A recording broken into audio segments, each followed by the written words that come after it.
Good morning class. So we were reading about Netaji Subhash Chandra Bose. अभी यहाँ तक हमने देखा था कि जीएस ढिल्लन को नेताजी पहले ही बता देते हैं कि उनके ऊपर हमला होने वाला रहता है, और जो कि 15-20 दिन बाद सही भी निकलता है। ठीक है, अब हम आगे देखते हैं कि जैसे ही 1944 में कांग्रेस का जो अधिवेशन हुआ था, है ना, उस समय नेताजी ने सारे लीडर्स को कहा था कि हम सभी लोग या कांग्रेस की तरफ से ब्रिटिश आर्मी को एक लेटर लिखा जाए जिसमें ये कहें कि यूरोप का जो विश्व युद्ध चल रहा है उसमें इंडिया भी उनका साथ देगी, तो हो सकता है कि ब्रिटिशर्स इंडिया को सेट फ्री कर दें।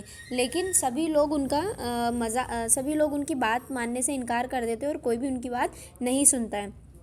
ठीक है, और Netaji's proposal was based on his appreciation of European situation was something beyond the understanding of a political leaders. और उनकी बात कोई भी नहीं समझता है और वो ब्रिटिशर्स को लेटर देने से मना कर देते हैं। ठीक है, लेकिन जो नेताजी का प्रिडिक्शन रहता है वो सही रहता है बिल्कुल, और वॉर स्टार्ट हो जाती है 1939 में। तब सभी लोग उनको कहते हैं कि there is no power on earth.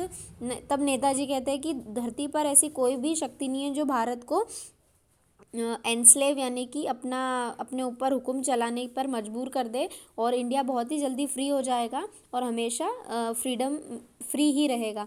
तब एनिमी के जो ऑफिसर्स यानी कि ब्रिटिशर्स के जो ऑफिसर रहते हैं वो मजाक उड़ाते हैं स्टेटमेंट का, और मतलब युद्ध के लिए वो तैयारी कर लेते। Actually Netaji had a plan which was beyond the compression of professional soldiers. He kept an INA in the field even in the face of defeat. He wanted us to pay the price of liberty not only when we are on the advance but also during the retreat while going away from India, not to win territory but to continue fighting against the British forces who were holding India in perpetual bondage. और वो ये बताना चाहते थे कि Britishers को कि India बहुत ही जल्दी फ्री हो जाएगा, वो तुम्हारी मतलब ब्रिटिशर्स की गुलामी में ज़्यादा दिन तक नहीं रहेगा। और इस बात का ब्रिटिशर्स मजाक उड़ाते थे।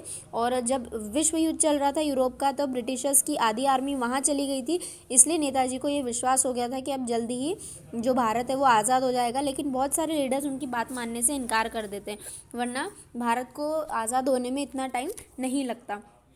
फाइन। अब the INA with the poor strength, poorer equipment yet higher spirit were fighting against the Britishers. It created psychological revolution, but war ended with no ended the slavish mentality of Indian soldier.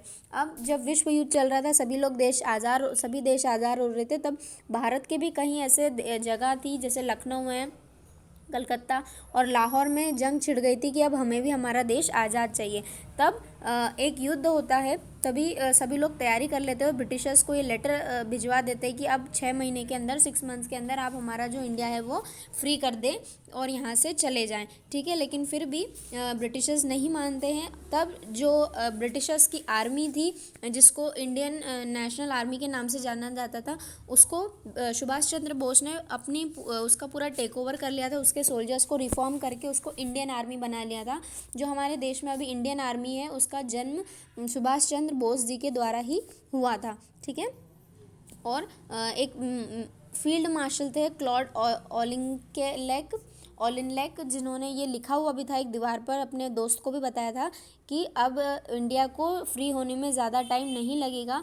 और उसी के साथ Britishers की army को, जो नेताजी सुभाष चंद्र की Indian army है, वो लड़ाई करके भगा देते हैं। और इंडिया की फ्रीडम में नेताजी का बहुत बड़ा हाथ रहा है। ठीक है, और उन्होंने एंड में ये कहा भी है कि having shown Netaji's power of generalship which turned defeat of INA into the defeat of British Raj, let me record that another great asset in Netaji's being was what staunch scholarist, whatever our religion and the era of the station of our birth, we had full confidence that we would get absolute justice from him and his government. और सभी लोगों को नेताजी की सरकार पे विश्वास भी था और उनके ऊपर भी विश्वास है कि हमको नेताजी जल्दी ही फ्री करवा देंगे जो ब्रिटिशर्स के रूल से। ठीक है, और उन्होंने एक कोट लिखा भी था कि the provisional government is entitled to and hereby claims the allegiance of every Indian, it guarantees religious liberty as well as equal rights and equal opportunity. और उनका ये भी कहना था कि भारत के जितने भी नागरिक हैं उनको बराबर का लिबर्टी यानी कि फ्रीडम और हक, अधिकार और अपॉर्चुनिटीज़ यानी कि अवसर मिलने चाहिए, सभी को एकाधिकार होना चाहिए। ठीक है, भले इंडिया यूनिटी इन डाइवर्सिटी है, लेकिन सभी लोगों को एक जैसे अधिकार मिलना चाहिए। ठीक है, और नेताजी का जो है वो फ्रीडम में सबसे बड़ा हाथ रहता है, लेकिन अभी भी ये कोई नहीं जान पाया कि उनकी डेथ कैसे हुई थी। ठीक है, it was the chapter of Subhash Chandra Bose.